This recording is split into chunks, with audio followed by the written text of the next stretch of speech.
9. புனித எஃப்ரேம்.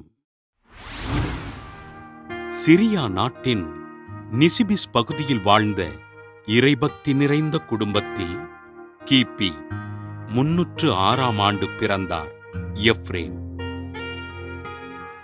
தன் கல்வியினை நிசிபிஸ் நகர ஆயர் மேதகு ஜேக்கப்பிடம் பயின்ற எஃப்ரேம் அக்கால வழக்கப்படி இளைஞர் பருவத்தில் திருமுழுக்கு பெற்று ஆயரினால் திருத்தொண்டராக திருநிலைப்படுத்தப்பட்டார்.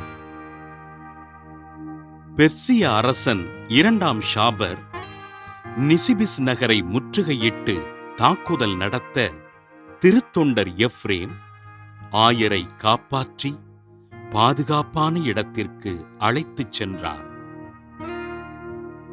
அரசன் ஷாபர் நிசிபிஸ் நகரை சிதைப்பதற்காக மிக்டோனியஸ் ஆற்றை நகருக்குள் விடுகின்ற முயற்சிகளை செய்ய எஃப்ரேம் நகரினை பாதுகாக்கும்படி இறைவனிடம் ஜெபித்து மக்களை பாதுகாத்தார்.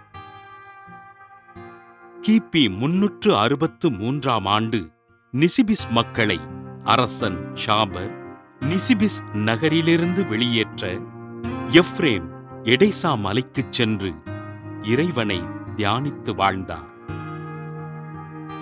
கிபி 372ஆம் ஆண்டு எடேசா நகரில் கடுமையான பஞ்சம் ஏற்பட்டு மக்கள் உணவின்றி பரிதவிக்க எஃப்ரேம் தன் சீடர்களுடன் சென்று பிச்சையெடுத்து உணவளித்தார். சிறந்த மறையுரையாளராகவும் கவிஞராகவும் விளங்கிய திருத்தொண்டர் எஃப்ரேம் கிபி 373ஆம் ஆண்டு ஜூன் 9ஆம் நாள் இறைப்பதம் சேர்ந்தார்.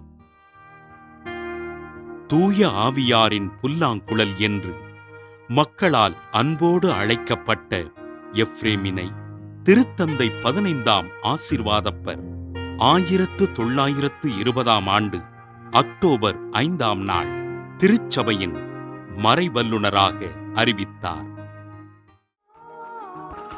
புனித எஃப்ரேம் திருவிழாவினை கொண்டாடுகின்ற நாம் ஏழ்மையின் பிடியில் துன்பப்படுகிற மக்களுக்காகவும் அவர்களின் ஏழ்மை நிலை மாற வேண்டுமென்றும் ஜெபிப்போம்.